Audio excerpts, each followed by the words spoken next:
Now that the Majut's got a mouthful of bonbon gummy and the brand new sit-tight is in place, the Majut is ready to ride. Nokko's been training another fantabulous little critter that'll hopefully become a distraction for the hoof puff when you confront it. She's called them Glittermoths, and the best way to find them is to go talk to Mito. She's asked him to keep them somewhere safe. You'll find Mito at Bright Light. He's a light-headed fellow, but hopefully he'll remember where he stored the moths. They're small airborne creatures with bright reflective wings and a conspicuous fluttering flight. With the world getting darker by the day, there's not much time left to save it, and even though you've just met, he feels you're bound to play a huge part in that. Figures that doesn't make it any less worth fighting.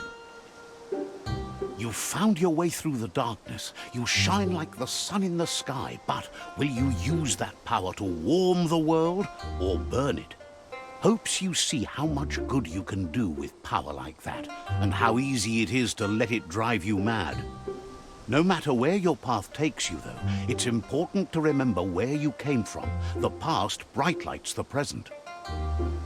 Wonders if you know how much of an effect you've had upon the world.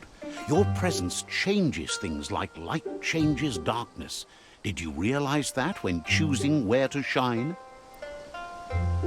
Says he can see that in the way you brighten everything up. So happy you know you're helping brighten the world.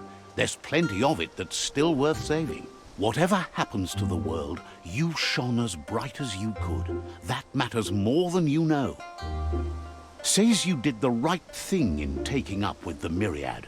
They buy lots of his lamps. That's a tribe that believes in the bright things in the world. It's clear you do. Nothing shines as bright as being right. Says he can see by the twinkle in your eyes that you're not here to talk about your allies.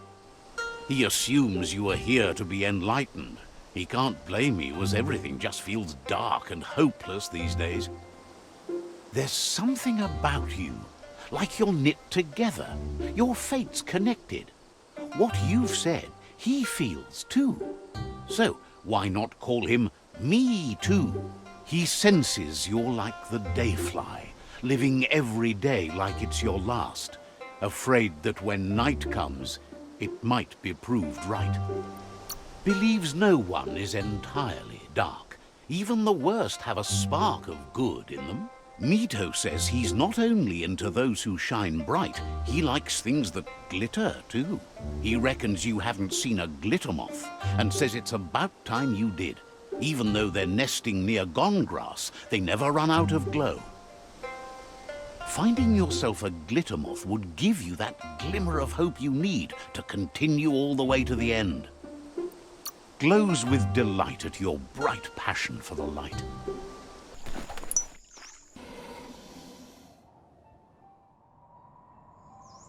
That's enough glittermoths to make her plan work.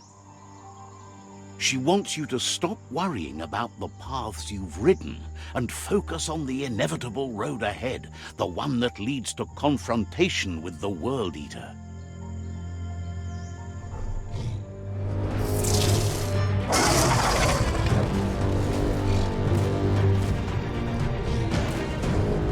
The hoof puff is evidence of the duality of evolution, utterly beautiful and grotesque at the same time.